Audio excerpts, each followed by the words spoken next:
कानों से ये मत पूछो। मुकेश साहब की आवाज़ मनोज कुमार के लिए उपकार फिल्म में।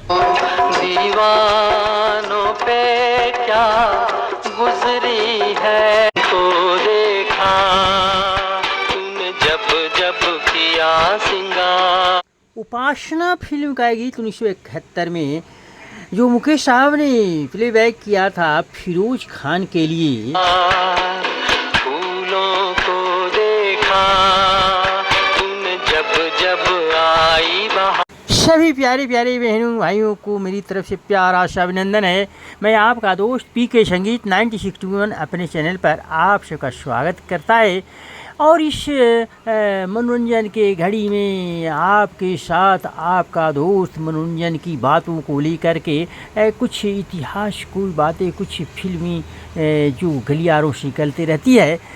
तो दोस्तों, कल्याण जी आनंद जी ये मुकेश साहब को डीजल इंजन कहते थे।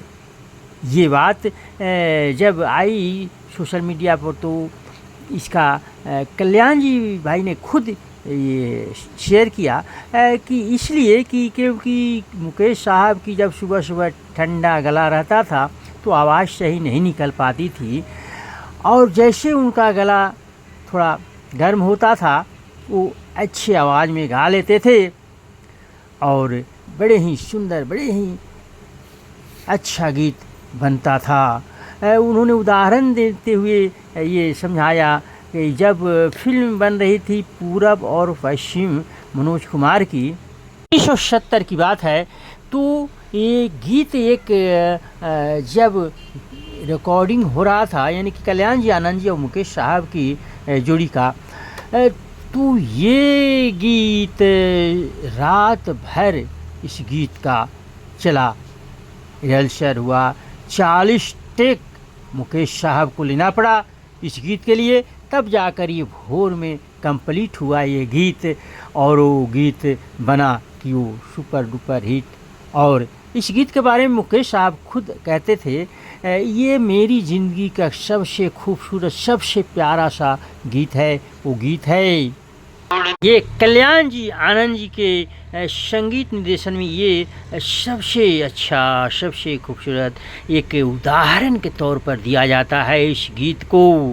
और भी बातें कल्याण जी और आनंद जी साथ में मुकेश साहब को लेकर ये बातें होती रहती थी कि जब भी इनको कहीं मौका मिला, ये किसी फिल्म के म्यूजिक बना रहे हैं, अगर उसमें मिलता तो मौका मिलता तो मुकेश साहब के एक गीत ज़रूर से ज़रूर ये जोड़ी यानी कि कल्याण जी आनंद जी भाई की एक थी कि मुकेश साहब को एक गीत ज़रूर उसमें देना है, उनसे ज़रूर गवाना है।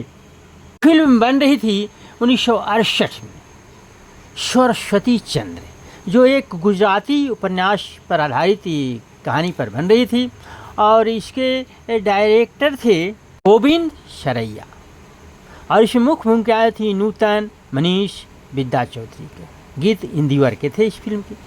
तो इसमें जब उनको ये लगा कि मुकेश साहब के लायक है तो सारे गीत जो मेल भजन में थे सारे गीत मुकेश साहब से गवाए। बदन चंचल चितवन तेरा ये मुस्काना, मुझे दोष न देना जग वालों, मुझे दोष न देना जग वालों, हो जाऊं अगर मैं दीवाना। तो दोस्तों ऐसे ऐसे गीत मुकेश साहब, तो इसी जब रिकॉर्डिंग हो रहा था एक किसी गायक ने कल्याण जी आनंद जी भाई से शिकायत कर दी कि ये भाई ये मुकेश साहब में क्या रखा हो, बिल्कुल तो साधारण सी आवाज़ है इनकी। तो पहले तो सुने, इसके बाद कहे ठीक है साधारण सी आवाज़ है। अब इसी साधारण सी आवाज़ को मुकेश साहब जी, यानी कि मुकेश साहब अपने गले में जब उतारते हैं तो असाधारण बना देते हैं। यही इनमें खूबी है। हाँ, तर्ज, सुर और तड़क भड़क की तरह गाना एक अलग बात होती है, लेकिन उसको बड़ी ही साधारण, जो कि पब्लिक हमारे जो ऑडियंस है उसको समझें सुने तो ही अच्छा होता है। और ये मुकेश साहब ही कर सकते हैं, किसी और गायक की बात नहीं है। इस बात को सुनकर वो गायक महोदय से वहाँ से घसक लिए, कोई बात नहीं कि मुख हो गए।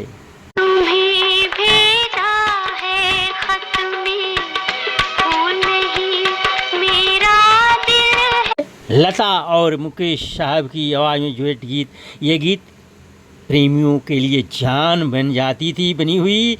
ये गीत चिट्ठी में जब भी लिखते तो इसका जरूर जिक्र करते थे। ये अमर गीत बना था। छुपा है खत में इतना, जितने सागर में मोती। दोस्तों, ये कल्याण जी, आनंद जी और मुकेश साहब के बड़े अच्छे ताल्लुकात थे और ये अंत तक दोनों ने निभाया भी। अपना सब कुछ खोया, प्यार तेरा पाने को। तो दोस्तों मैं, आप और हम एक साथ यहीं तक रुकेंगे और आगे अगले वीडियो में मिलेंगे। लेकिन अच्छी बातें, फिल्मी गलियारों से निकली कुछ यादें के झरोखे से कुछ बातें, चटकीली बातें, रसीली बातें, फिल्मी बातें सुनने के लिए इस चैनल को जरूर सब्सक्राइब करें। आपको धन्यवाद।